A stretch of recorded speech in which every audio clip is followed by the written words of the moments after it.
Hello, hello mga kakumare! So eto na naman nga, for today's video ay magluluto na naman nga tayo ng isa na namang napakasarap na merienda. So eto nga lang yung mga ingredients kong gagamitin. So tanghon, broccoli, repolyo, carrots, at chicken at spring onion. So ibinabad ko nga lang muna dyan yung sotanghon, dalawang plastic nga yung aking nagamit dyan.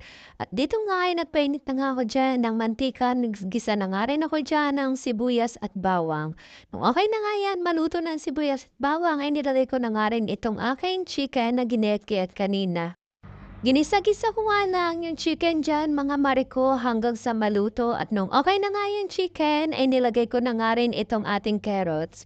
Dahil nga matagal yung maluto, kaya naman yun yung una kumang ginisa. After nga, eto nga nilagay ko na nga rin itong broccoli. Nag-add na nga rin ako dyan ng pamintang durog, liquid seasoning at ng oyster sauce. Inalo-halo ko nga lang yan dyan hanggang mag-mix yung mga seasoning nating nilagay.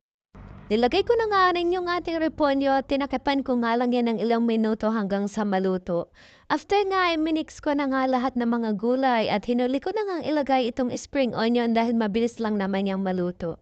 After nga yan mga mariko, kumulo na nga yan, kaya naman ay iseset aside na nga muna natin yan. Dito nga ay nagpainit na nga ako ng kawali, naglagay na nga rin ako dyan ng mantika.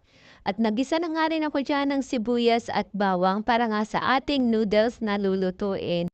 So hindi na nga ako naglagay dyan ng tubig dahil fried noodle nga ang ating gagawin dyan.